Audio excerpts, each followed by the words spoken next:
A really, really big start. Yeah. You want to get higher than 60 to be comfortable, but 60 might just be that, like, 60, 61-ish or so. We do see off the plane path, very similar to the plane path, that KDF are, intelligently enough, not going to be re-attempting the hot drop. They're going to be going over to Novo, which in this circle is free. Wildcard do go there, but here they're going to be going back over to Severny once again, and we might have a significantly slower early game this time around. Well, that was the estimation, though, for the Guangdong Freaks and either or TMA. I don't think anyone actually expected that hot drop to take place from what I was discussing with some of the players as well. It was something that may happen, and in the end obviously did happen. But what we've got in this game is probably what I expected to happen. And obviously for the Guangdong Freaks, somewhat of a wasted first game, but they were a team that actually came home strong in Group A. They were not necessarily at the top at the start. They kind of got better as the tournament went on. They will have to do something similar here, of course. Still nine games to go, and there's no team feeling too reprieved from that first game. Another Northern Circle. Even James mentioned it on the desk. We go north once again. There's some nice shots from Seoul, but not going to find the knock. Still, and then everyone else on the continued rotation. Yes. They haven't quite got their feet set. Oh my god, wait, that's Kwepa. Like, actually behind KDF on the high ground on radio tower. Okay, KDF don't have nearly as much information as I thought because Code Marco just peeks out, catches Akari. Only one for now, and only Hikari to get eliminated, and obviously all the information now gained for the Guangdong Freaks, but they will not be aware of Kwepa's position on the road leading up to Radio Tower. And obviously, as we can see, he has eyes on a CAD. He has information that he can convey to the rest of his team. But for the Guangdong Freaks, I probably sense they won't be looking to cross that bridge for a bit of time. TMA, though, will eventually be making their way over to this position in due time. They're only just now leaving military base, so it's about to get very dicey here. And here comes Kwepa coming down the hill. Is this a mistake? Because instantly eliminated by Ian. He's just sent it into Crossroads. He gets punished. That's an ambitious push there. I don't know what they thought they'd get out of it for BBL. What are they doing? BBL, they want to close this quickly, but they don't want them to be in the blue while they take this fight. But by doing so, they're putting themselves in a very disadvantageous push against KDF. Yeah, I mean, a little bit confusing at the moment, the way that BBL are playing this one. And Guangdong Freaks, they are rightfully punishing them. Then the loss down on the backside. Oh, that's just too easy. Smash gone. Only one left. Well, I mean, BBL have been smashed here. Code Marco still on the beach. What a misplay from BBL after, honestly, a pretty decent move from them. TMA have made their way up to the radio tower, but Crazy got knocked down straight away. Good shots onto a card, but the Guangdong Freaks have done well, all things considered. After losing Hikari, they were able to obviously pick up some decent points against BBL. That's now all three confirmed. Obviously, still Code Marco alive. Now they'll have to turn their attentions to TMA. At the moment, Hallen, of course, did get tagged, but has been able to heal back up, hold that roof position. Here comes Sol and Salute. They're just going to send it in, obviously wanting to get the revive on the Lambu.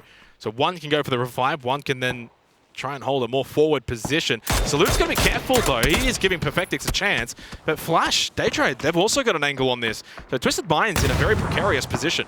We're still seeing a lot of fighting in the early game, like we saw the previous round. Not hot drops or not, this just shows how much is on the line for these teams, and they know that they need to be on the more proactive side. Lou's grenade is proactive, finds two. Salute down to 10 HP as well. He's pushing, and they know they've got them on the ropes here. Dadawa, they were trying to just escape, they were trying to get out of here. Batulins didn't quite get the elimination onto Salute. Doesn't matter because Lou's there as well to finish off his own handiwork. Howling could just sit there on the roof and watch And Dano have been able to collect points as solos and duos, but it's a very early solo for Hallen, and they know his location. It's probably time to get out of here, get out of this position, but for Dano, they get punished by Twisted Minds. What a grenade from Lou. Wildcard are loving the circle shift. E United especially are going to be loving the circle shift. In fact, they're defending a push from KDF. Flood already gets one knock.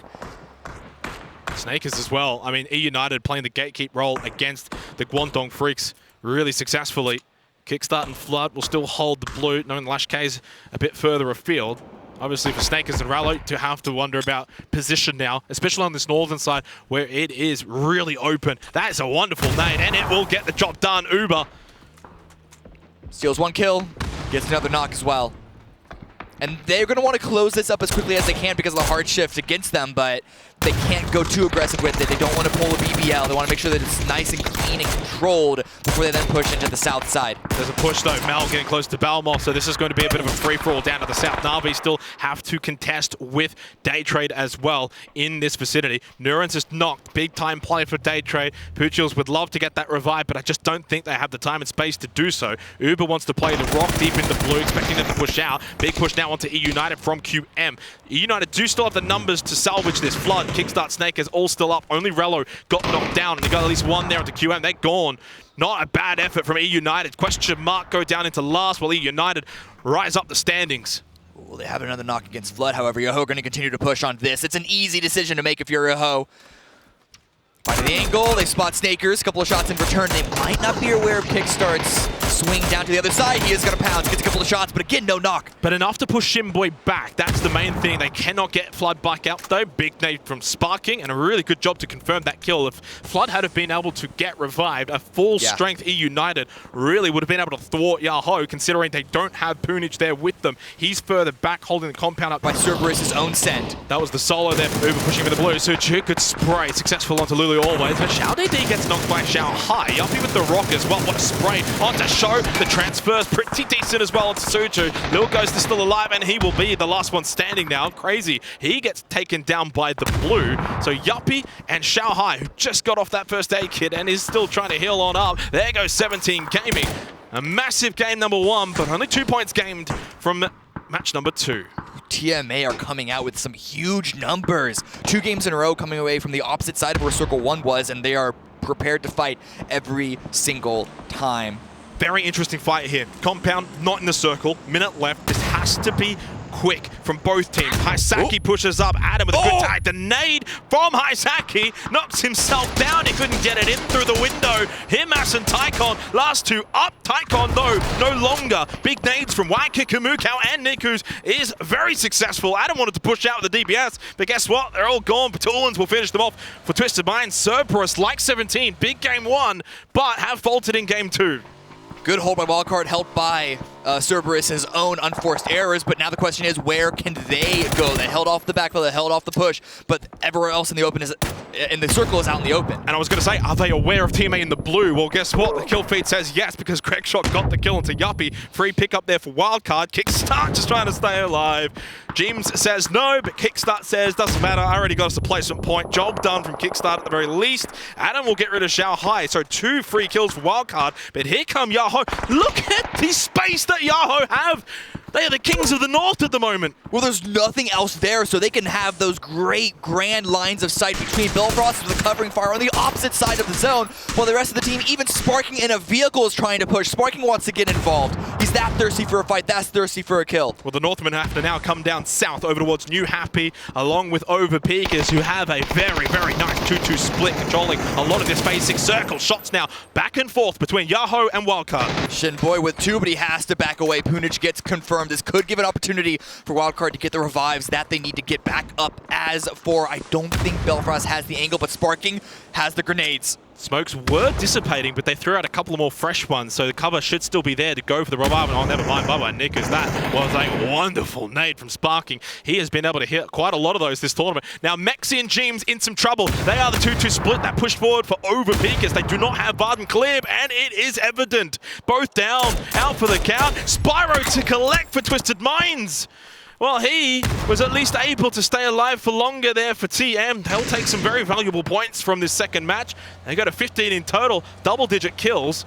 We are down to our final 4 teams remaining, though, all around the middle pack at the moment. YAHO backing away from that fight on the west side because they need to get into the zone. They have a little bit of space that Billfrost has confirmed for them. It is going to be New Happy, though, with the strongest position in the circle. They have 4 kills. They're in a position to pick up a lot more with how much space they also have. So Y kick a move count. Last one alive for Wildcard still. Top 4, 6 kills. A successful game for them. Now has to take on Vard and Klib. He cannot get rid of Klib. And it is Wildcard out in 4th, and it comes down to New Happy, YAHO, and Overpeakers. It's Group A that we've got here.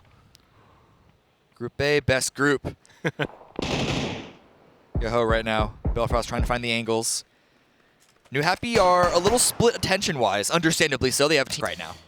3 teams that were very successful in Group A, obviously. Everyone was successful from their respective groups here, but New Happy are holding still, and same with YAHO. All of the pressure is on the duo of Overpeakers to make a move, and they are doing so. Getting into the dance here, making their way over to Nan. Nan shuts it down there and says, no chance he getting up my hill. Klib is gone, so is Vard. Job done. Now we get to the final showdown. YAHO and New Happy, 3 versus 3.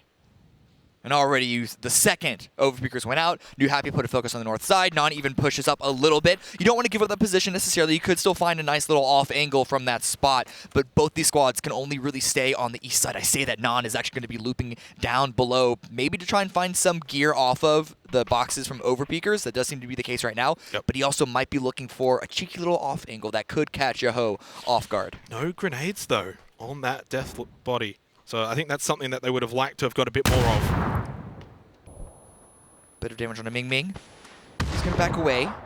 He's giving space to YAHO, and they're going to be sending it in onto this rock, onto this position. Billfrost is still going to be playing anchor on the backside.